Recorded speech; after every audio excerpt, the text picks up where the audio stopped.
There will never be a point in your life where it's the right time to do a great thing. If you're waiting for that perfect moment, that perfect timing, it's not going to happen. You know what you have to do? You have to create the perfect time and the perfect opportunity and the perfect situation. So that a lot of people become comfortable. They stop growing. They stop wanting anything. They become satisfied.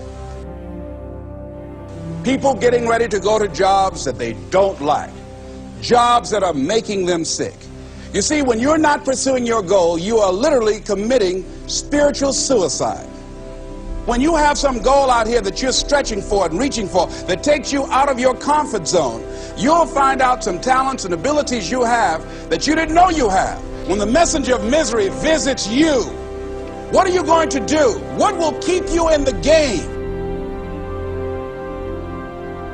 There are things that you think you'll never need to know, that you may only need to know one time in your life, but that could save your life because you had that knowledge. Unless you attempt to do something beyond that which you've already mastered, you will never grow. What is it that you looked at some point in time and you decided that you couldn't do it, that you talked yourself out of it? If you're waiting on your next door neighbor to make it happen for you, it may not happen. If you're waiting on your mother or your father, they may be so ancient in their thinking that they don't understand this opportunity that you have. And if you're waiting on them, it may never get done. You don't beg average people to be phenomenal. You don't beg good people to be phenomenal. You just are phenomenal, and you will attract phenomenal. What reason can you remember that you can call on, that you can reach on, that can make you get back up? Find that reason. If you're not where you are, if you're not where you want to be, if you don't have what you want to have, if you're not where you think you should be at this particular place, it has nothing to do with the system, but it has everything to do with the fact that you're not making the sacrifice. I want you to make that dream become a reality, because if you don't, you will be working for somebody else to make their dreams become a reality. Everybody is against you or don't believe in you no more. And let me tell you something, that's a lonely feeling. It's a lonely feeling, particularly people that you're doing it for. Most people take their greatness, take their ideas to the graveyard with them.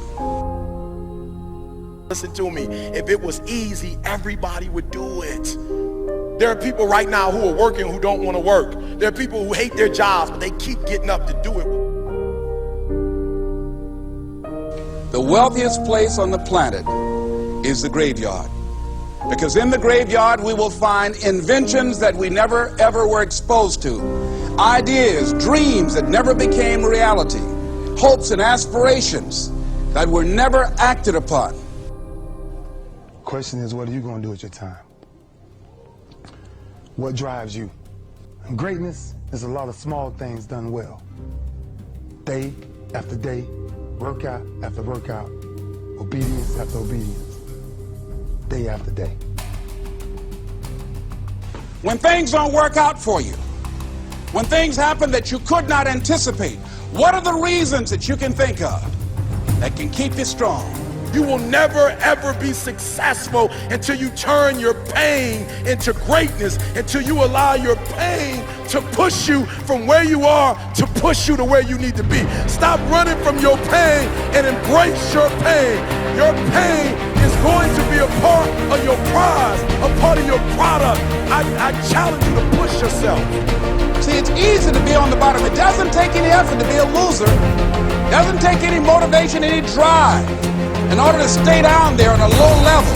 But it calls on everything in you. You have to harness your will to say, I'm going to challenge myself. I mean that what you did last week don't count. Today is the only important day. There are 86,400 seconds in a day, and how you use those are critical. You got 86,400 today, and what you do today is going to cement who you are. Nobody's going to talk about what you did last week. That the biggest enemy you have to deal with is yourself. There's an old African proverb that says, if there's no enemy within, the enemy outside can do us no harm. you have this opportunity of a lifetime. It means absolutely nothing if you don't take advantage of it in the lifetime of this opportunity. I got a saying that when life knocks you down, try and land on your back, because if you can look up, you can get up. If you want a thing bad enough to go out and fight for it, to work day and night for it, to give up your time, your peace, and your sleep for it, if all that you dream and scheme is about it, and life seems useless and worthless without it. See, it's time now. If you want to make this your decade, you've got to start saying yes to your life. You've got to start saying yes to your dreams, yes to your unfolding future, yes to your potential, as opposed to saying no. When you die, die on E. Leave no dream left behind, guys. Leave no opportunity left behind. When you leave this earth, accomplish every single thing you can accomplish. Listen to me, you're gonna be here one day, but you'll never get here if you give up, if you give in, if you quit. And finally, guys, you gotta wanna succeed as bad as you wanna breathe.